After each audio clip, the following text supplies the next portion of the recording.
Buenos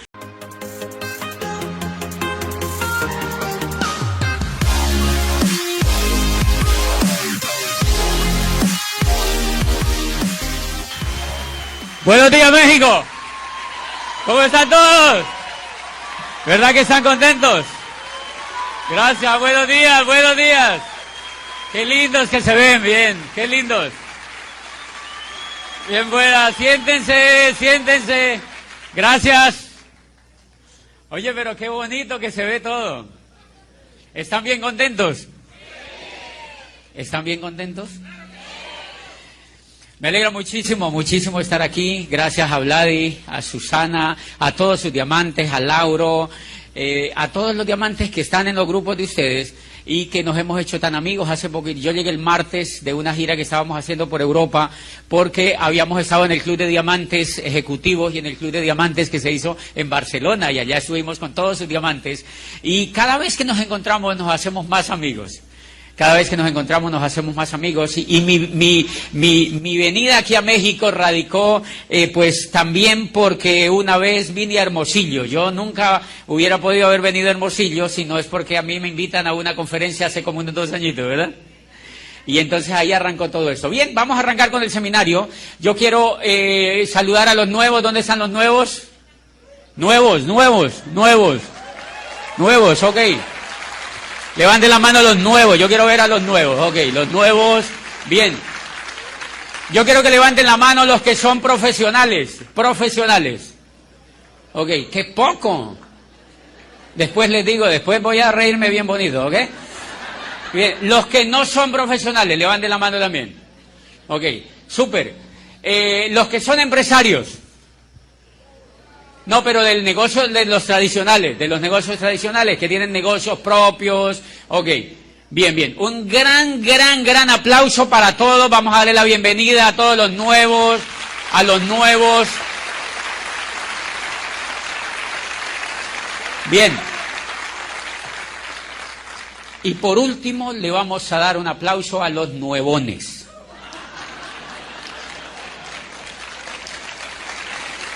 Los nuevones, son muy importantes los nuevones. Bueno, y los nuevos dirán, ¿quiénes serán los nuevones? Los nuevones son personas que llevan allí tiempo y que dicen, ¿será que sí? ¿Será que le doy? ¿Será que sí? No sé qué será lo que me pasa. A partir de este seminario voy a arrancar y voy a llegar a diamante. Y vienen al otro y dicen lo mismo. Pero nada, es un proceso y ustedes se van a dar cuenta que de tanto vivir ese proceso, pues toman la decisión de hacerse diamantes, ¿ok?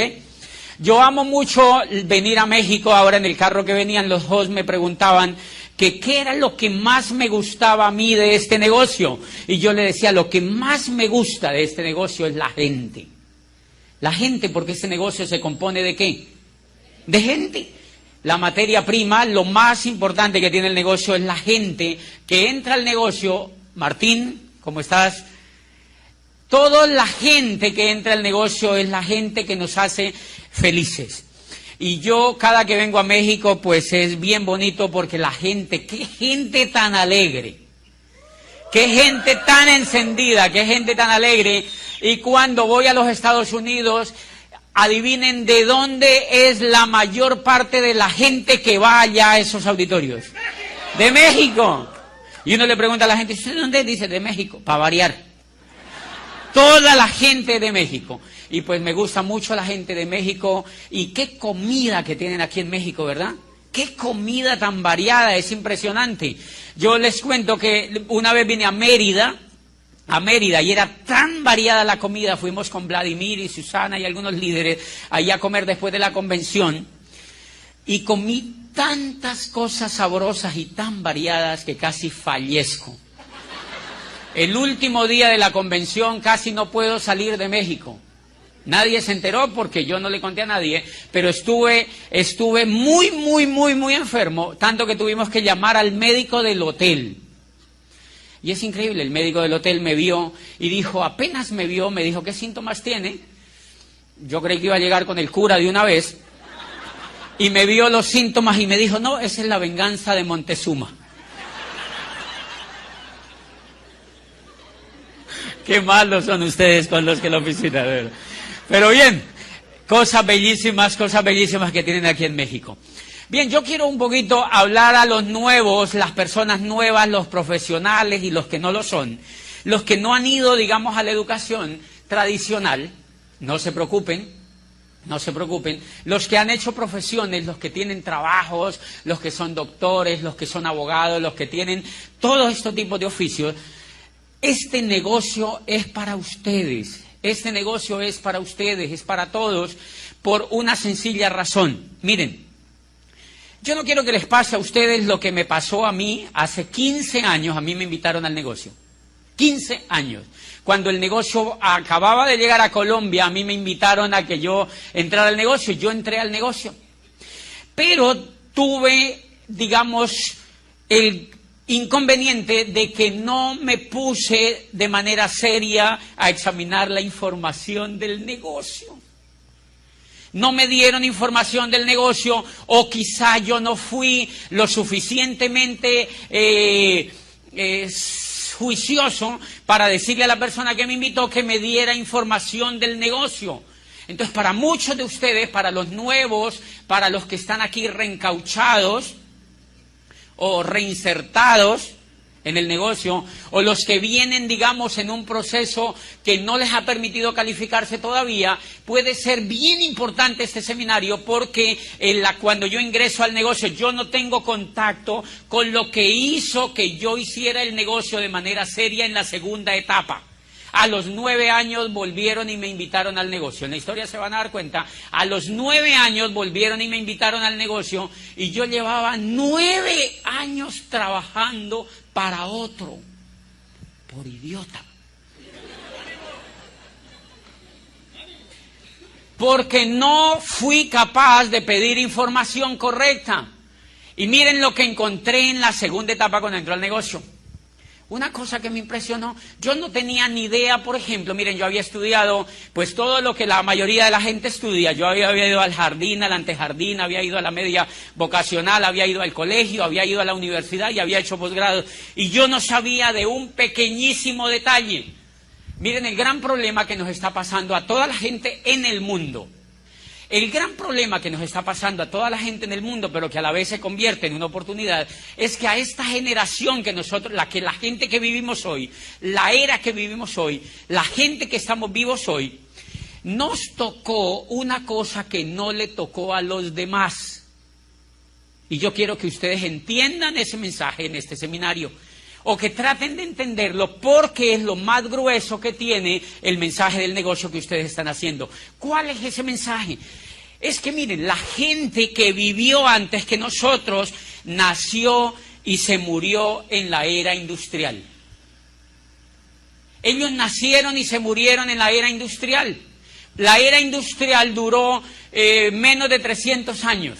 O sea que la gente que nos precedió a nosotros vivieron y murieron en la era industrial y no se dieron cuenta de más. Los abuelos, los tatarabuelos y las generaciones pasadas vivieron y murieron en una era que duró 10.000 años, la era agrícola. La era agrícola duró 10.000 años.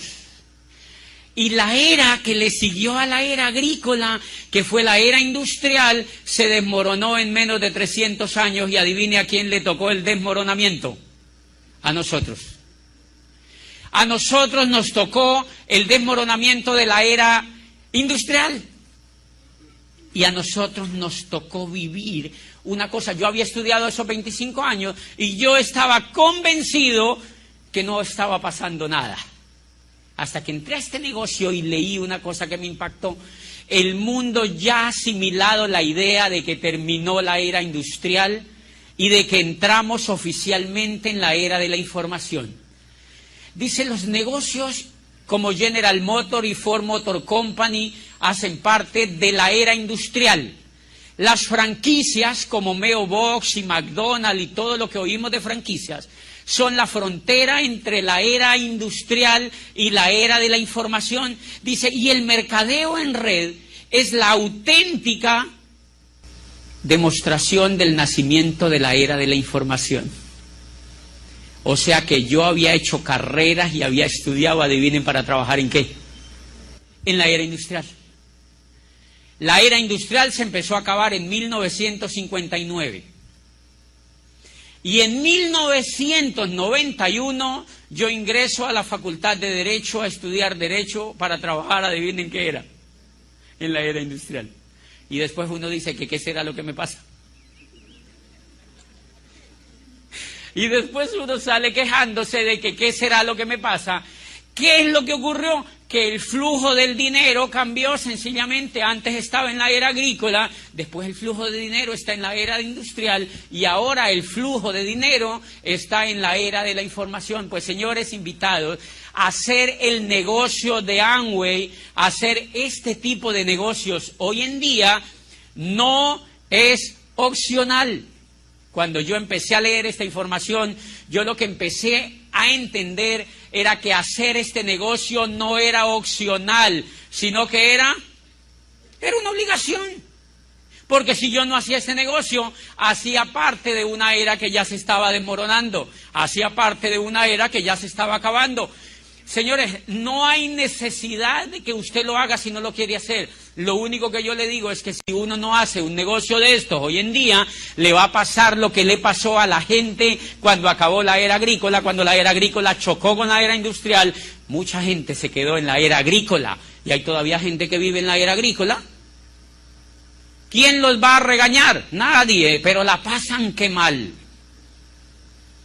Qué mal que la pasan. Porque se quedaron en la era agrícola. Y cuando yo digo era agrícola, no estoy hablando de la agricultura industrializada. Los que se adaptaron fueron aquellos que industrializaron la agricultura. Pero el pequeño campesino que se quedó en la tierra, se quedó con el esquema de la era agrícola, y a mal que la pasa, esa persona es muy difícil que pueda salir adelante, porque ya se le pasaron dos eras. La era agrícola, se le pasó por la era industrial, y ahora ya está en la tercera era, que es la era de la información. Este negocio me hizo descubrir esa información. Estaba al porta de hacer un negocio que estaba en la era de la información y yo no sabía, claro, cómo iba yo a tener resultados financieros importantes, cómo iba yo a tener un desarrollo profesional importante si estaba equivocado de era. Número uno. Y número dos, quiero que entiendan una cosa, que para que ustedes los nuevos y los no tan nuevos tomen decisiones de por qué correr el negocio, se tienen que hacer profesionales en el negocio. Se tienen que hacer profesionales en el negocio. Y quiero que descubran hoy una cosa importante, y es que el negocio de Amway, cuando usted le cuenta el negocio a una persona, la gente cree que nosotros le hablamos de un negocio de productos. ¿Se han dado cuenta? La mayoría de la gente cuando conoce el negocio de Amway cree que nosotros le estamos hablando de un negocio de productos. Y la gran mayoría de la gente reacciona de manera rápida diciendo que no les interesa, porque muchas veces nosotros comunicamos mal ese proyecto.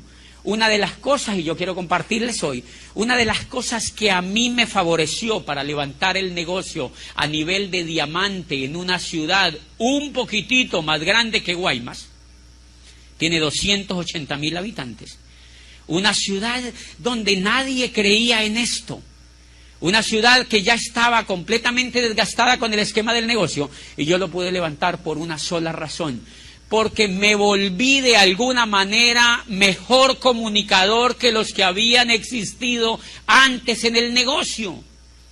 Cuando yo entendí que el negocio no era un negocio de productos, sino un negocio de información, allí cambió todo. Cuando yo entendí que el negocio era un negocio de información, entonces yo visitaba al doctor y yo no le hablaba de productos. ¿Adivine de qué le hablaba? De información.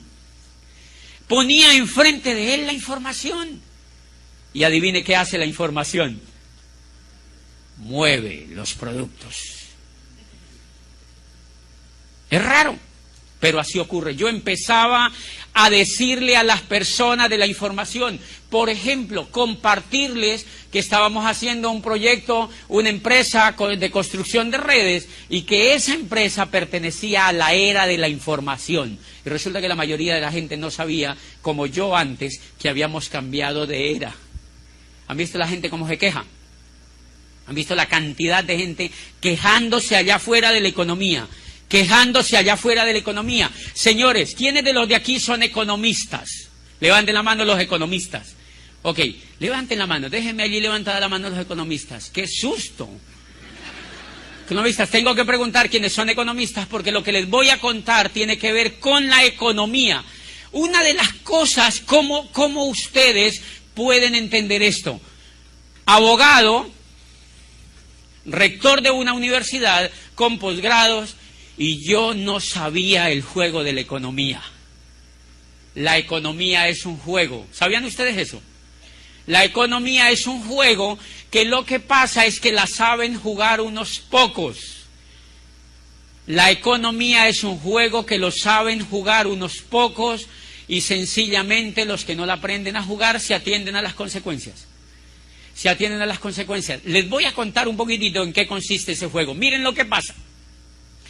La era industrial, el motor de la era industrial fue el capital, ¿recuerdan? El capital, por eso se llamó la era capitalista, porque quien mandaba en la era industrial, ¿quién era? El que tenía capital, era el que tenía capital. Y entonces mire lo que ocurrió. Claro, la gran guerra en la era industrial fue por el capital.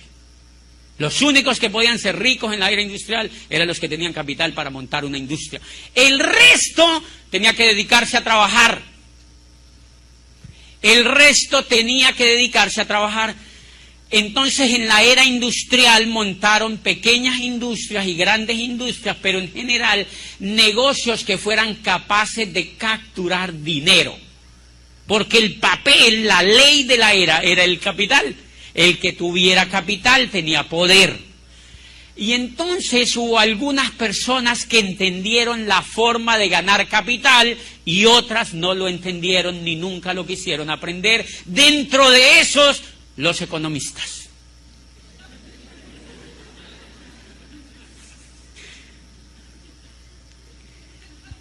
Qué susto, ¿verdad?, esa afirmación. Porque miren, ¿qué fue lo que pasó? Miren lo que ocurre, el modelito de la era industrial. Cuando el modelo, no solamente la educación tradicional, sino todo, lo que educa, que es la tele, que es la gente, que es la asociación, que son las relaciones entre nosotros mismos, todo eso educa, no es solo la escuela, todo educa. ¿Cómo empezó a funcionar eso? Miren, recuerden que la era industrial se raptó muchas de las cosas privadas que nosotros teníamos. Antes de la era industrial, adivinen dónde cuidaban los enfermos. En la casa. Pero alguien, un capitalista, armó una cosa que se llamó hospital. Y le dijeron a la señora, no cuides a tu papá, tú no puedes. Ándate a trabajar y yo te lo cuido. Aquí te lo mato.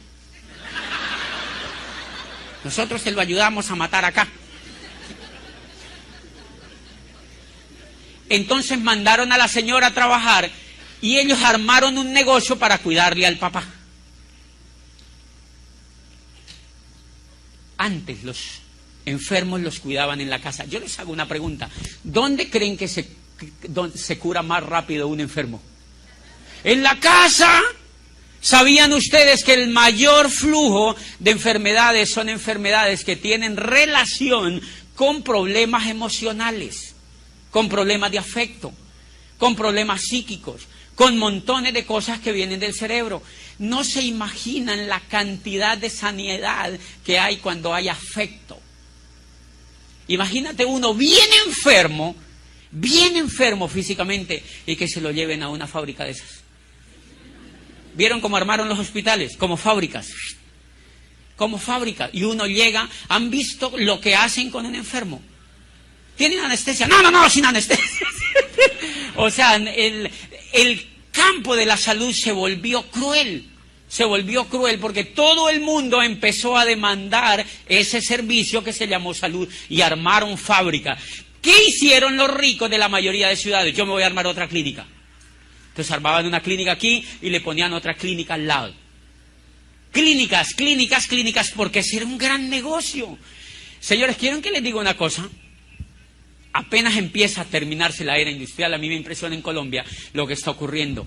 Hay programas enteros del sector salud donde hacen que las personas les instalan los aparatos en la casa y los vuelvan a cuidar en la casa. Porque por un lado están saturados y por el otro lado han admitido que es mucho mejor que los enfermos los cuiden en la casa. ¿Qué pasó con la educación? Con la educación pasó igualitico. Antes de la era industrial, la educación la hacían con profesores personalizados. Entonces, cuando tú tenías un niño, ¿quién lo educaba? Un profesor que sabía, normalmente a veces la mayoría de veces era gente exitosa, que educaban a niños y que iban a educarlos a la casa. ¿Y quiénes eran los únicos que podían pagar eso? Los ricos. Los pobres no podían educar a los hijos porque los ricos podían pagar eso. ¿Ok? Y así Aristóteles, por ejemplo, fue llamado por Filipo de Macedonia para que educara a Alejandro Magno. Entonces el profesor de Alejandro Magno fue Aristóteles. Y Aristóteles le mostraba al pequeño Alejandro el mundo que él podía conquistar cuando fuera el rey de Macedonia. O sea, literalmente la educación le dañó el coco a Alejandro Magno. ¿Qué pasa hoy con nuestros niños? Nosotros los mandamos a una fábrica que se llama educación para que los eduque un empleado. Miren el cambio que tuvimos. Los padres tienen los niños, le dijeron a la señora, tranquila, tenga los niños, váyase a trabajar y nosotros se los educamos. Y los profesores son empleados. ¡Qué susto eso! Los profesores son empleados, entonces ese empleado no tiene la capacidad de dañarle el coco al niño. Porque el empleo, señores, fue el estadio en el que evolucionó la esclavitud. Qué pena, pero así fue. Yo por eso dejé eso hace rato. El empleo fue la evolución de la esclavitud. Recuerden que antes de la era industrial, la gran mayoría y mucho al comienzo se trabajaba a través de los esclavos. Ser esclavo en aquella época era genial. De verdad que era genial, porque al esclavo le daban el techo, le daban la comida y le daban el vestido. Sí, de vez en cuando le pegaban. Sí, le pegaban sus palmadas de vez en cuando. Pero en general el esclavo estaba protegido. Miren lo que hicieron cuando empieza la era industrial. Los liberaron y les dijeron que ahora eran libres y que ahora se tenían que poner a trabajar como empleados. Porque no era negocio mantener toda esa gente, darle ropa, techo y comida. Entonces al señor le dijeron, váyase a trabajar donde otro y yo te pago. ¿Cuánto? Lo que a mí me dé la gana. Pero eso sí, eso que yo te pago, tú te lo vas a gastar en cultura, en educación, en ropa, en salud y en vacaciones. Y a la gente le empezaron a pagar tan poquito que montones de gente empezó a morirse de hambre en las calles de Florencia, de París y de Roma. Y la gente se desesperó por la miseria que había y empezaron a hacer guerra contra las empresas y apareció la primera revolución del trabajo.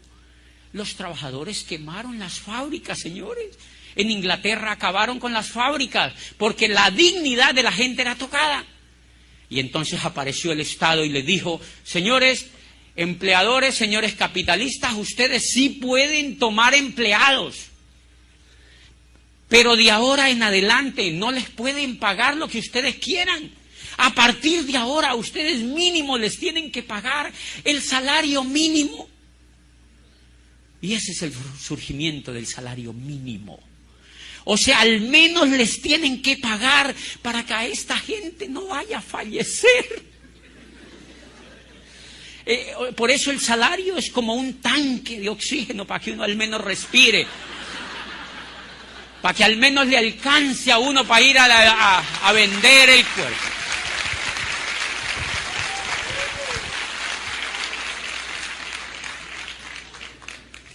Por eso el salario mínimo fue tan bajo. Y les pusieron otra condición. Número 1, le van a pagar el salario mínimo. Número 2, no les pueden pegar. Por eso es que a uno como empleado no le pegan. Si les pegan, denuncien. Eso no se puede hacer. Por eso como empleado a uno no le pegan. ¿Cómo le empezaron a pegar? Emocionalmente, ya no le pegan físicamente. Les pegan emocionalmente, les dicen, señor José Bobadilla, si usted no rinde y no hace lo que yo le diga, hay 5,000 salchichas allá afuera esperando por su puesto. ¿Y uno qué hace? Sí, señor. Por una sencilla razón, porque a nosotros nos educaron para que siguiéramos siendo esclavos. El modelo educativo tradicional que armó la era industrial fue un modelo educativo armado para mantener a la gente en la esclavitud. Lo que pasa es que la gente no se dio cuenta. Ahora ya el esclavista no fue un señor, sino una cosa que se llamó dinero. El esclavista ya no fue un señor determinado, sino una cosa que se inventaron comenzando la era industrial, que nació en Florencia renacentista y que nació en la Italia del Renacimiento, y fue el poder del dinero y el poder de la deuda para humillar a la gente y para esclavizarla. Y entonces arrancó el juego. ¿Cómo arrancó el juego? El rico montó su salchichería para educar a los niños, así como el otro inventó la clínica para curarte el enfermo. Bien, y el niño entonces lo mandamos a ese sitio. ¿Quién no lo educa? Un empleado. ¿Ese empleado es un soñador? No, que va, ese empleado le da el sueño. Uno va y ve a esos profesores. ¿A qué horas marcarán las 6 para salir corriendo de aquí?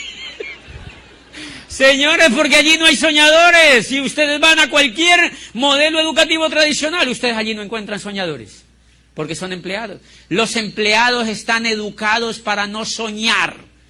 Los empleados están educados para no rebelarse. Los empleados fueron educados para no romper el molde. Entonces el papá manda a su niño a ese establecimiento y empieza a pagar.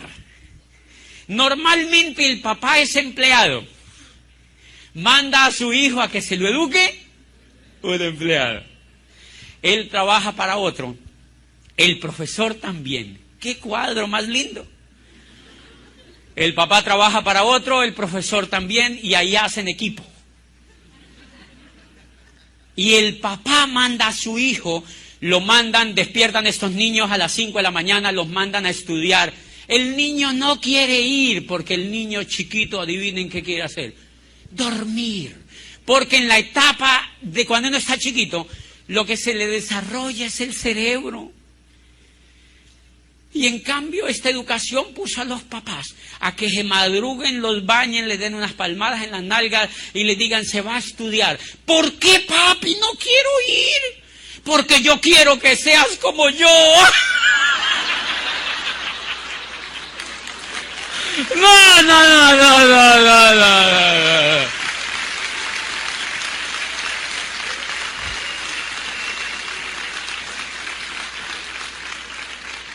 Porque yo quiero que seas como yo. Al niño lo único que le falta decir es, papi, hello. Hello. Señores, los niños se están rebelando hoy en día con la educación. ¿No se han dado cuenta? ¿Saben por qué los niños no quieren estudiar hoy en día? Los niños no quieren estudiar hoy en día porque no les convence el estilo de vida que llevan sus papás. porque ellos ven todo eso. No les convence el estilo de vida que llevan sus papás. Pero lo más lindo es que metemos a los niños, lo más cruel es que los metemos en un juego increíble. Mandamos al niño al jardín. ¿De quién es el jardín? ¿De un pobre o de un rico? Normalmente no es ni de un pobre ni de un rico, pero es de alguien que tiene más dinero que uno. Y mandamos el niño allá y nosotros nos vamos a trabajar. Hacemos cosas tan absurdas sin pensarlas, porque nunca nos enseñaron a criticar ni a cuestionar nada. Y entonces mandamos el niño allá y el papá va y trabaja y gasta esa plata pagándole a otro que es el dueño del colegio, del jardín del niño. Allí se va la plata que el papá gana. Después lo mandamos al colegio, a la escuela, a que le enseñen a ser quebrados. Yo quiero preguntarles a ustedes, ¿para qué rayos les han servido los quebrados? Para quebrarlos, ¿verdad? Para mantenerlo a uno quebrado. Todos los que nos jorobaron la vida con quebrados, aprendiendo a dividir, a multiplicar, sacándole la hipotenusa a una lonchera. Pero no tenemos para hacer el mercado. Porque a esta gente no le importa la información ni tu futuro. Le importa que dejes el dinero allá. Porque están en la era industrial, señores. Un modelo de la era industrial. El papá va y deja el dinero allá y le deja también el muchachito para que le dañen el coco allá. Y entonces, cuando el niño va al colegio, el niño empieza en la escuela a aprender cosas que él no quiere. Pero le dicen, sígalas aprendiendo porque yo pago, le dice el papá. Un niño que deje de ir a la escuela es un niño que es un paria en la casa. ¿Quién va a querer un niño que no vaya a la escuela? ¿Los papás lo dejan de querer? El niño se siente presionado por la familia para ir a todo ese tipo de cosas. Y el niño lo mandan a las 7 de la mañana y lo sacan a la 1. Lo levantan a las 7 y lo sacan a la 1. Adivinen qué está formando, una mentalidad perfecta de empleado. El niño tampoco se puede revelar a la profesora, porque si él se le revela a la profesora hace un informe y se lo manda al papá. Un esmeralda mío de Bogotá, que es espectacular, tiene un niño chiquito. Lo mandó a unas cosas de estas. El profesor le manda un examen. El niño es súper inquieto, es súper brillante, como casi todos los niños. Y el niño se le enfrenta un poco a la profesora de manera respetuosa. Entonces la profesora manda una nota donde el papá y le dice que lo mande donde el psicopedagogo. Y el papá lo lleva donde el psicopedagogo y siguen el proceso y terminan formulándole una pastillita al niño. Y entonces yo le digo al papá, es para que se vuelva idiota como tú. Porque el niño quiere ser como Tomás Alva Edison. Por eso hay tan poca gente triunfadora, porque el niño ya lo están matando desde allí. Pero el tema viene a que el niño se mete en ese proceso y termina en la universidad. ¿Por qué termina en la universidad? Porque todo el mundo le ha dicho que tiene que hacer una carrera. Y el papá colgado no puede pagar la administración. Yo conozco médicos jodidos. No pueden pagar ni la... Hoy en día en Colombia a un médico le pagan 800, por ahí $500. ¡A un médico! Pero la gente le sigue apostando al mismo modelo. Y miren lo lindo, cuando el niño, supóngase que el niño paga él ya la universidad, porque hay niños como yo, que me fui de mi casa, yo también me fui a hacer la carrera, y entonces yo me la pagaba. Normalmente yo veía compañeros que el papá les pagaba la carrera, otros que no se las pagaba el papá. Y cuando esa carrera tú la pagas, o si no tienes plata y la pagas en una cosa privada, tú te endeudas. ¿Se has dado cuenta? Te prestan el dinero, no importa. Me impresionó en Chile, yo voy mucho a Chile, y en Chile encontré en una universidad costosísima que los muchachos firman, los papás de los muchachos y ellos mismos, firman un documento pagaré por toda la carrera. Y si ellos no vuelven a ningún semestre, si se retiran, pagan toda la carrera. O sea, eso funciona en diferentes países de manera diferente, pero allí es así. Si tú te matriculas a un semestre, pagas todos los semestres y no vuelve. Problema tuyo. Te tienes que hacer salchicha. ¿Entiendes? Tienes que hacer el proceso y tienes que hacer el proceso. Pues bien, mire lo interesante, el juego consiste en que en el jardín el papá le paga, en la escuela el papá le paga, y en la universidad puede que el papá le paga o el niño paga, el muchacho paga. Cuando termina la universidad el muchacho sale con una deuda.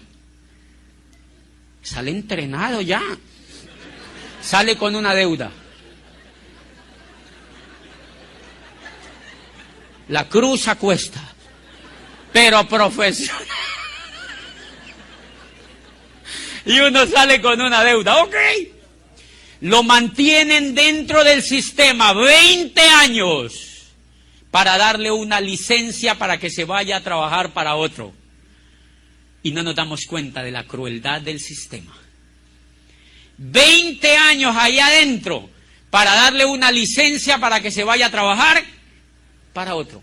Yo recuerdo que cuando graduábamos gente en la universidad, yo era rector, qué cruel fui. Y se subía la gente a este escenario, los muchachos a graduarse. Yo no había leído lo que he leído hoy con este negocio. Y la gente, nosotros la graduábamos, le dábamos una palmada en la espalda y le decíamos, vayan a ver qué consiguen. Y uno se quedaba como haciendo así allá atrás. Porque normalmente estos muchachos vuelven donde el papá y le dice, papá, no hay nada. Porque están entrenados para un modelo que ya no es competitivo. El muchacho entonces sale con una cruz a cuesta, con la primera deuda, y lo mandan a ver qué consigue. ¿Qué va a buscar el muchacho? Trabajo. A él no se le ocurre generar riqueza, sino que se le ocurre conseguir trabajo. Uno dice, y con esa cabezota que tiene, es increíble, se les ocurre buscar trabajo, y se van a buscar trabajo, porque ellos se han dado cuenta que el papá trabaja, que la profesora trabaja, que todo el mundo en el entorno trabaja, y que normalmente son empleados. Él se va a buscar trabajo, perfecto, va y consigue trabajo. ¿Quién le da el trabajo? ¿Un rico o un pobre? ¿Un rico? Los pobres no dan trabajo. El rico le da un trabajo a ese muchacho y el muchacho se emplea. Y entonces el rico se asegura de pagarle lo menos posible para que ese muchacho jamás se haga rico. Le paga poco. Le paga poco. Y el muchacho empieza a cobrarle a la empresa. Le llega su sueldo mensual. Y el muchacho tiene un sistema educativo que es increíble, y es que él llega a la casa en las noches a ver televisión. Normalmente los papás ya lo echan porque ya tiene trabajo, o él se va de la casa y se va a alquilar un departamento para él. ¿De quién es el departamento? De otro rico. Le pagaron a la universidad de un rico, salió con una deuda, él salió entrenado para trabajar en la escuela, en la empresa de un rico. No tiene dónde vivir, no tiene plata para comprar, entonces alquila el apartamento de un rico. Y como él ya tiene plata, entonces sale al centro comercial y ve plasma, Samsung, Sony, ¡guau! ¡Qué plasmas tan grandes! Y se compra el más grande. Y va y lo pone en la sala de su casa, y cuando él sale cansado de trabajar, va y se sienta en el televisor, y el televisor lo dice. ¿De quién es el televisor? De otro rico. Compra el televisor de otro rico y el televisor le dice que tiene que comprar y dónde lo tiene que comprar. ¿De dónde son esos supermercados? De otro rico. Entonces él gana la plata y va y compra a ese supermercado. Y de pronto ve que no le alcanza el dinero. ¿Alguien se ha dado cuenta de eso? Uno dice, es increíble, no me alcanza el dinero. Al 98% de la gente jamás le alcanza el dinero. Entonces él va en la noche un poco triste al televisor y se sienta y ve la novela, el televisor le dice, el televisor le dice, mira, compra esto, compra esto. Y el muchacho le dice, televisor, no tengo plata. ¿No has visto que voy a trabajar, me pagan esto y no me alcanza? Y voy y merco y me falta plata. Y el televisor, tranquilo. Tenemos American Express, Diners, Visa, Mastercard. Y el muchacho dice, ¡ay, qué país más lindo! Y al otro día está en un banco haciendo una cola para que le den una Visa, una Mastercard o una American Express. ¿De quiénes son esas cosas? De otro rico, señores. De otro rico, y ahí el muchacho está entrenado para hacer un juego genial. Va y saca la tarjeta de otro rico y entonces va y compra con la tarjeta de otro rico, y él ya siente que está con holgura financiera. Como él sigue viendo televisión, él se da cuenta que no tiene carro. El televisor le dice, cómprate un carro nuevo. Y él le dice, televisor, ya te dije que no tengo plata. El televisor le dice, tranquilo, te lo fiamos. Saca tu carro con cómodas cuotas y te lo fiamos. ¿Quién hace el carro? Otro rico. Y él saca el carro. Él sigue y él se siente como, así me sentía yo, con un estatus ya con carro, trajes, corbatas y tarjeta de crédito. Y entonces yo sigo viendo televisión y sigo comprando y me sigue faltando plata y voy y le digo, voy y vuelvo a televisión. Yo me doy cuenta que estoy viviendo en un piso arrendado. Y el televisor me dice, tienes que tener tu casita propia. Ya vas a tener 2 niños, tienes que tener tu casita propia, porque a todos nos han dicho que hay que tener una casa propia. ¿Quién pone el aviso en el televisor? Un constructor que vende casas. Y entonces el muchacho le dice, televisor, es que no tengo plata. No te preocupes, te la fiamos a 30 años. Para que tú las pagues con cómodas cuotas. ¿Qué país más lindo? Y va y toma la casa. Entonces ya le debe a la universidad, le debe a las tarjetas, ya le debe al del carro y ahora le debe a la casa. Tiene 29 años y le han dado 30 para pagar la casa. Cuando ese muchacho termine de pagar la casa, ya no tiene ni próstata.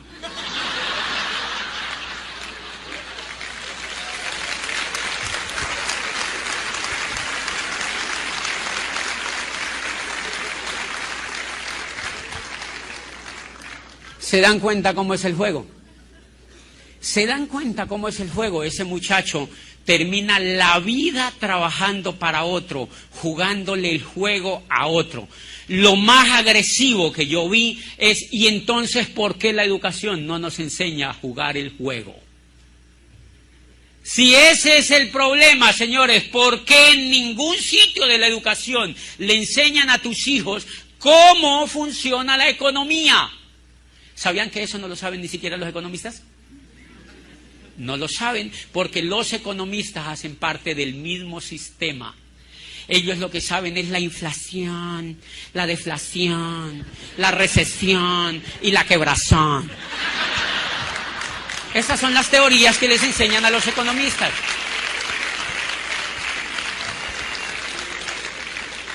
Pero jamás le han dicho a esta gente que esa cosa que se llama economía es un juego, que alguien lo manipula, que alguien lo maneja, y ese juego se llama economía. ¿Cuán caro nos cuesta que no nos enseñen a manejar el juego de la economía desde la educación, señores? Por eso la educación que está diseñada, en la que van la mayoría de los hijos, en la que fuimos la mayoría de la gente, es una educación diseñada para ser pobres.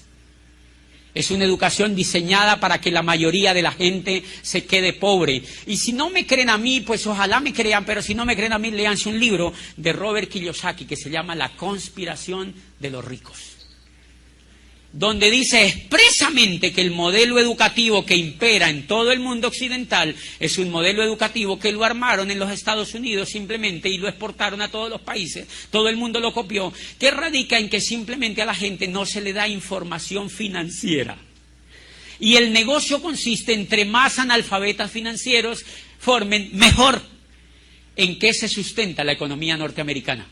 ¿En la deuda? Miren los informes, sale el presidente, dice, la gente está consumiendo un poco más y el crédito se ha disparado. O sea, la gente sigue siendo idiota. La gente se está endeudando. ¿Sabían ustedes que en Estados Unidos y en cualquier país de lo de nosotros, si la gente se deja de endeudar, la economía perece? Si la gente se deja de endeudar, la economía perece. Primer mensaje de esta tarde. Este negocio, el que usted ingresó, le va a enseñar a jugar ese juego. Le va a enseñar a jugar ese juego y se lo va a enseñar a jugar mediante audios, mediante libros, mediante CDs, se lo va a enseñar a jugar mediante convenciones, se lo va a enseñar a jugar mediante la asociación. Y eso fue lo que yo descubrí cuando ingresé a este negocio. Señores, en 4 años con este negocio, yo empecé a manejar el juego. Empecé a manejar el juego. Antes, cuando yo iba a mi cuenta, me deprimía. Ahora, cuando me deprimo, voy a mi cuenta. Porque aprendí a manejar el juego. Porque aprendí a manejar el juego, señores. Antes me faltaba siempre dinero. Cuando empecé a construir este negocio es fantástico. Cuando lo empecé a construir de manera profesional, empezó a ocurrir una cosa increíble que a la mayoría de la gente no le ocurre, y es que le sobra el dinero. Te gastas lo que necesitas y el dinero te empieza a sobrar y entras en el segundo problema. ¿Y ahora yo qué hago con esto? Y tienes que aprender a construir riqueza. Tienes que aprender a construir riqueza, y es increíble lo que empieza a ocurrir a partir de allí. Yo recuerdo, miren, cuando yo empecé a construir el negocio, yo tenía un carro, es un carro chiquitico así que se llama Sprint, no sé si aquí los han visto, parecen una cucarachita, son chiquitos. Y yo tenía ese carro, me acuerdo mucho que yo me iba a comprar otro, que era un Clio de esos de la Renault, que son bonitos, con el rabito así, bien redondito. Y el carro solamente costaba $5,000 más. Y yo lo veía y yo digo, eso es mucho. ¿Para qué le voy a meter plata a eso? Si este también rueda. Yo no vine aquí a volverme pedante con ustedes, porque esto no es solamente para conseguir dinero, sino para conseguir la libertad. Lo único que les quiero decir es que antes de irme para Europa, fui a un concesionario de la Mercedes y me compré un Mercedes SLK, que es así descapotable. Tiene 2 plazas, cabe si no el ego y yo. Y entonces me compré ese carro y yo ya tenía 2 camionetas en mi casa. Entonces yo lo llevo a mi casa con las ganas de vender las otras y yo digo, ay, no las voy a vender, los voy a dejar ahí. Pero hoy cuando yo me subo a esos carros, yo digo, es increíble, yo cómo andaba en esas porquerías antes. ¿Cómo andaba yo en esas porquerías que casi se veía la tierra desde el carro? ¿Qué cambió? La relación que tenía con la economía. La relación que tenía con la economía. Señores, fundamental, este negocio se hace para generar libertad. Este negocio se hace para generar libertad. Una vez un ser humano empieza a generar libertad, ese ser humano empieza a humanizarse y ese ser humano empieza a ser más feliz. Es increíble la felicidad que yo estoy teniendo en este negocio. Se ha incrementado en un índice impresionante desde que empecé a entender que el control del juego lo tenía yo. Y es increíble lo que pasa. Edúquense en el negocio, porque las crisis que vienen van a ser aterradoras. La era industrial, como nos tocó el cruce de la terminación de la era industrial y el nacimiento de la era de la información, el empleo cada vez va a ser más degenerado. Cada vez el empleo va a ser más degenerado. Les pongo un ejemplo. En Chile aprobó el gobierno una ley que permite contratar a los muchachos que salen de la universidad sin pagarle prestaciones sociales. Legal. 0 prestaciones sociales. Yo no sé si en México ya hay atisbos de eso. Pero para acá viene todo eso porque eso se lo copian. Chile es el espejo de las leyes en América Latina porque es la tierra de don Andrés Bello. Entonces los congresistas, por no usar el coco, copian las leyes. Dicen, ay, no, eso allá ya funciona, traigámosla para acá. Normalmente eso lo empiezan a copiar y en Colombia lo copiaron, ya está en Colombia y lo usan a través de cooperativas. La gente la contratan a través de cooperativas para pagarle 0 prestaciones sociales. El regreso de la esclavitud otra vez. Señores, es imperativo aprender a tener un negocio propio. Y entonces yo quiero, ¿quién me da tiempo, por favor, de los que manejan el asunto? Es que sí, pero no se ve nada. Ok, ya estoy aquí. ¿Quedan claras esas 2 cosas? Número, el juego de la economía. Por eso yo entendí que no tenía que perder el tiempo. Por eso yo cuando veo gente que está haciendo el negocio, yo le digo, ¿en qué vas? Y dicen, no, ahí probándole, ahí intentándole. Digo, él no ha entendido. Mi no entender. Esta persona no ha entendido. Y yo quiero que anoten una cosa, pero yo se la voy a explicar porque me da susto que ustedes no se la lleven de Granada. El negocio de Amway no tiene nada que ver con vender. Qué susto, ¿no? Ustedes han notado que la mayoría de la gente allá afuera dice, ay no, a mí no me gusta vender productos. Ese es el quiz de todo el negocio. La gente cree, sí, el señor es un abogado prestigioso y está así todo bonito en la oficina y yo voy y le muestro y dice, ay, ¿yo cómo voy a poner a vender los tarros? Le da susto, porque él ve la visión que tiene del negocio, él cree que es para vender productos. Señores, el negocio no tiene nada que ver con vender, el negocio tiene que ver con entender. ¿Está enredado? Cuando yo entiendo que la era industrial se acabó, cuando yo entiendo que si yo no hago rápido algo hoy en día voy a tener muchos problemas, cuando yo entiendo y tengo información, señores, yo empiezo a hacer lo que haya que hacer para tener el resultado. Les pongo un ejemplo. La mayoría de la gente, señores, tiene problemas en transmitir el negocio. A mí me dicen, ¿cuál es la mayor dificultad que usted tuvo en el negocio? Y la mayor dificultad es saber comunicar el negocio. Esa es la mayor dificultad, es saber comunicar el negocio, porque en la comunicación del negocio es donde la gente a uno le saca la lengua. Ahí es donde la mayoría de la gente se estrella porque no ha aprendido a comunicar el negocio. Les pongo un ejemplo. Yo tengo un médico en una ciudad de estas, un médico prestigioso. Yo quiero contarle el negocio. El señor médico, gineco, no sé qué rayos. Se las conocía todas en esa área.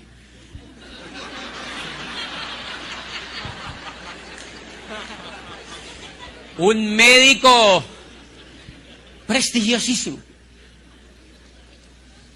Y le voy y le cuento el negocio. Y me dice, no me interesa ese negocio de vender esos productos de Amway. Yo le digo, ¿quién te dijo que eso era eso? Me dijo, sí, yo sé que eso es para vender. No tiene nada que ver con eso, le dije yo así. Yo le garantizo que no tiene nada que ver con eso. Me dice, ¿en serio? Sí. Dijo, ok, entonces sí me interesa. Yo le dije, mira, hagamos una cosa, regístrese y le contamos el negocio de Amway. ¿Sabe qué tiene que ver? El negocio de Amway tiene que ver con construir una organización. Si el señor es un médico prestigioso y él cree que el negocio es vender productos, ¿él se emociona o no se emociona? Él no se emociona, pero si yo le digo a él que vamos a construir una organización, el señor dice, ay, ese médico me dijo, eso sí me gusta. Y no tengo que vender nada. Le dije, nada es nada, jurado con la Biblia. Nada. Me dijo, ¿qué? Me interesa. Dame una lista de tus mejores amigos, no me vaya a dar babosos. Tienes que darme una lista de gente que tú admires y respetes, de gente triunfadora. Me dijo, tengo montones, colegas, pasa para acá eso. Y yo empecé a sacarle la lista. Le dejé claro eso. Yo lo supe contactar. Le quité ese miedo que tenía y le saqué una lista. Y le digo, ¿cómo se llama el primero? Y me dice, Mariano Ospina Castro. ¿Qué hace? Es un ginecólogo también, no sé qué. Dame el celular. Otro, María la Bandida. Otro, no sé qué, Napoleón. Dame otro. Julián Lancheros, dame otro. Y me daba, y yo me sentía como ordeñando una vaca.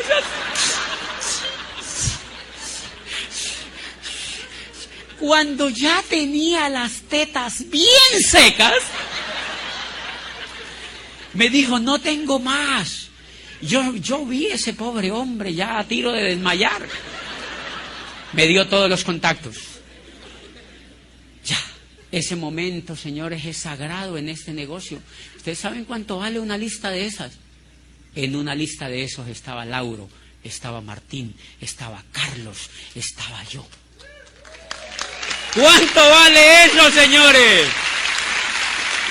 ¿Cuánto vale eso? ¿Qué pasa si yo no entiendo todavía? Le digo al médico, no. Si a usted no le gusta vender, esto no es para usted. Ay, no. Hello. Señores, usted se tiene que haber leído un libro que se llama Cómo ganar amigos e influir sobre las personas. Y en el libro dice, haga lo que el otro quiere. Dígale al otro lo que el otro quiere. Yo cuando le veo la carota a ese médico, yo dije, le está paniqueando con el tema de los productos y le dejé claro que no tenía que vender. Le quito el miedo y le descubro que lo que él sí quería era una organización. Le saco la leche con la lista Y me voy con la lista. Y fui y le contacté a unas personas. A otro. Y me dijo, eso me gusta. Y Juan Carlos entró, le dije sí. Y está feliz. ¡Mentiras! ¡Mentiras! Y le saqué el otro y ese tipo me pagó. Entró. Me dijo, eso me interesa. ¿En serio Juan Carlos entró? Le dije, sí, es más torombo. Entró. Fui y le dije, Juan Carlos, tu amigo entró. ¿En serio entró Rubiano? Sí, sí, está feliz. Necesito hacerte tu registro porque si no te quedas por fuera. Y me dijo, sí, hagámoslo. Se bajan los pantalones de una vez, ¿sí me entiendes?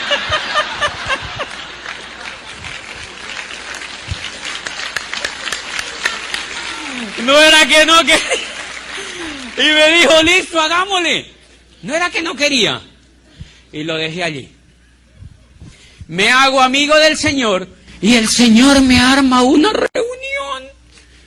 Me armó una reunión y allí auspiciamos como 4 personas. Y uno de estos se disparó a dar planes. Y uno de estos le gustaron los productos y no tenía ningún problema con vender productos, ni con facturar, ni con visitar gente. No, quería el resultado. Y entonces, ¡ay, qué lindo esto! El médico Juan Carlos, una noche del cierre, íbamos llegando a 2.800 puntos. Y yo le decía a la mujer, dile que se meta a la página. Malo yo. Se metieron a la página. Y el médico me llama y me dice, oye, hay 2.800 puntos. Yo le digo, ¿y tú qué crees? Y me dice, pues que estoy ya por encima del 12. Yo le dije, claro, está llegando al 15. Está llegando al 15%. Y me dice, ¿será que llegó al 15? Yo le digo, yo no tengo ni idea. Pero está pendiente de la página. Yo sí tenía ideita. Y entonces el médico, pasamos como a 2.900 puntos y me dijo, faltan 1.100 puntos. Faltaba 1 hora para el cierre y me dijo, ¿será que los compro yo? Y entonces yo le dije, yo no tengo ni idea, médico, pregúntale a tu mujer, porque la mujer es la que lo coge. Entonces yo le dije, pregúntale a tu mujer a ver qué dice. Y me dijo, no, ya hablé con ella y me dijo que sí. Me llamó al ratico y me dijo, yo los voy a comprar, me voy a poner al 15. Le dije, hagamos una cosa. Me dijo, pero el gran problema, hizo una pausa y me dijo, el gran problema es que a mí no me gusta vender. Yo le dije, ok, bueno, ¿y qué piensas? Habla con tu mujer. Me dijo, no, igual lo vamos a hacer. No te preocupes. Yo le dije, no te preocupes, que eso no tiene nada que ver. ¿Tú quieres ser empresario o vendedor? Y me dijo, no, empresario. Le dije, ok, entonces pedí eso. Le di la patadita y la buena suerte. Y pidió los 1.100 puntos. Las pidió. Se cerró el 15. Le dije, yo te reconozco en el seminario. Yo fui y lo reconocí al seminario. Y miren lo lindo. Como a los 8 o 15 días me llamó y me dijo, José, ya me llegaron esas cajas.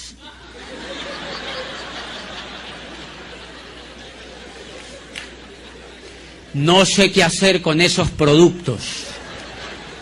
Mi mujer ya me empezó a dar cantaleta con eso. Usted sabe que a mí no me gusta vender, a mí no me queda tiempo. Yo le dije, ok, no te preocupes, déjame que yo voy para tu casa. ¿Tú en qué piso vives? Y me dije, yo vivo en el piso 23. Le dije, ok. ¿Tú tienes ventanas grandes allí en ese edificio? Y me dijo, sí. Yo le dije, ok. Entonces vas a coger las cajas que te llegaron, ponlas enfrente de la ventana, destápalas y empieza a mandar por las ventanas GLOC, betacaroteno, Disdrol, omega 3, esponjillas, mándalas por la ventana. Ojo, no vas a matar a alguien con esos arroz, ¿no? Hizo una pausa y me dijo, ¿cómo los voy a botar? ¿No ve que me costaron como más de $2.000? Yo le dije, entonces, ¿qué tal si los vende, idiota?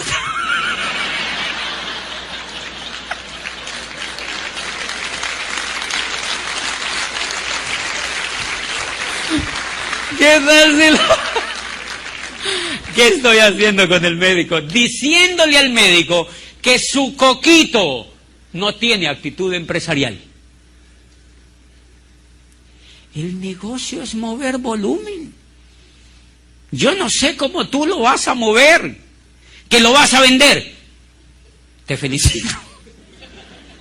Que lo vas a tirar por la ventana. tengo ni idea qué vas a hacer, pero el negocio es mover volumen, no sé si me entienden. Ese médico, quieren que les diga una cosa, el siguiente, yo empecé a trabajar más el grupo, es una de las patas mías de ejecutivo. Es una de las patas mías de ejecutivo. Yo seguí trabajando el grupo y al otro cierre le dije, médico, tienes que estar en la jugada, porque si no te toca zumbarte otros 2.000.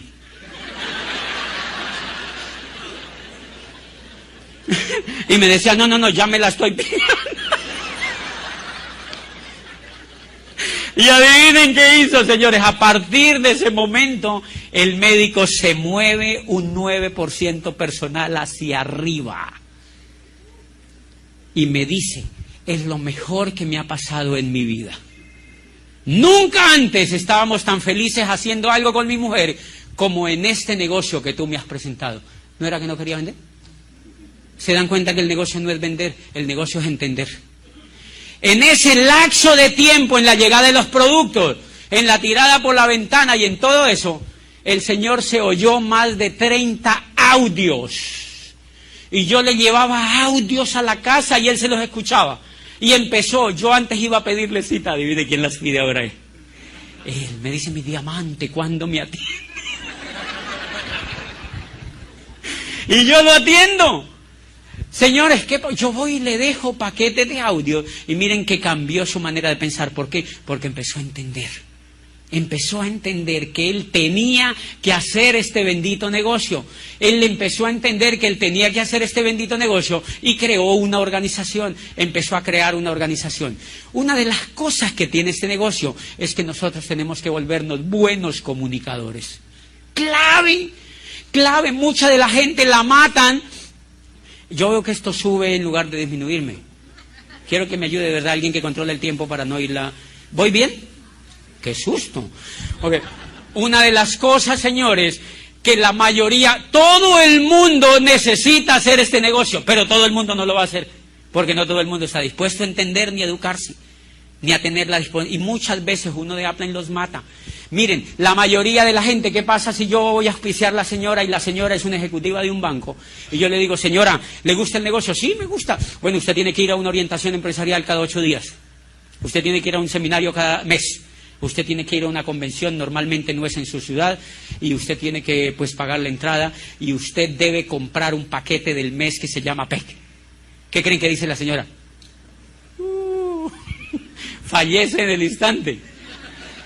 ¿Sí me entienden? Fíjense que es sutil, matamos a la gente por errores sencillos de comunicación. La señora sí quiere hacer el negocio, pero yo tengo que tener algún elemento que me permita, número uno, y nunca se les olvide de esto, yo me tengo que hacer amigo de ella.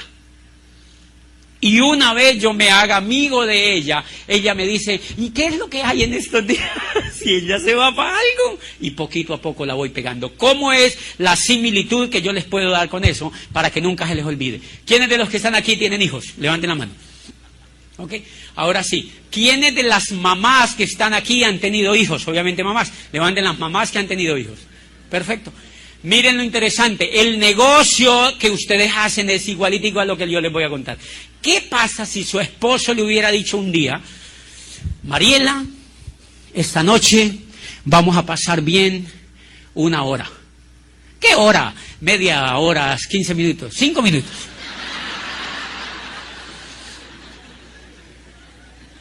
Pero yo no he dicho haciendo qué. Mariela, vamos a pasar bien ese tiempo. Después, tú vas a empezar a sentir mareos. Al otro día, en la semana, vas a empezar a sentir mareos. Va a empezar a crecer dentro de tu vientre un bebé, un nuevo ser humano. Y tú vas a estar maluca desde allí, vas a tener problemas de salud. Tu vientre va a empezar a aumentar. Tus caderas se van a hinchar. Las venas de las piernas se pueden brotar y tú puedes empezar a caminar así.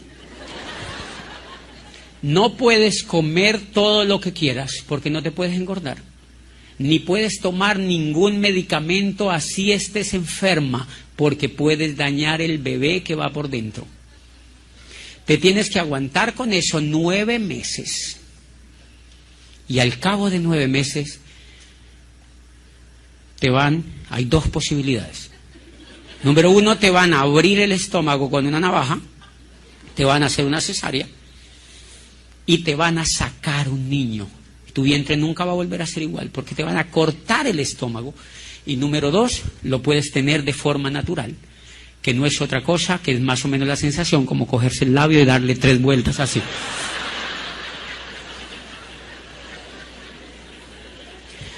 Y si usted hace cualquiera de las dos cosas, hay el 95% de posibilidades de que usted muera al momento de tener el bebé. Pregunta, ¿alguien hubiera querido quedar en embarazo? Ninguna hubiera querido quedar en embarazo. ¿Por qué quedaron en embarazo? Porque nunca se lo dijeron. Porque usted no sabía lo que subía a pierna arriba. A usted nunca le dijeron que usted no solamente iba a vivir eso, sino que se tenía que estar con el muchacho hasta que tuviera 30 años, dándole chuchu. Nadie hubiera querido quedar en embarazo. Igualitico es el negocio de Amway. La gente de allá afuera quiere el negocio. La única habilidad que uno tiene que despertar en uno es la habilidad de dejarlos en embarazo. Nos vemos en la segunda parte.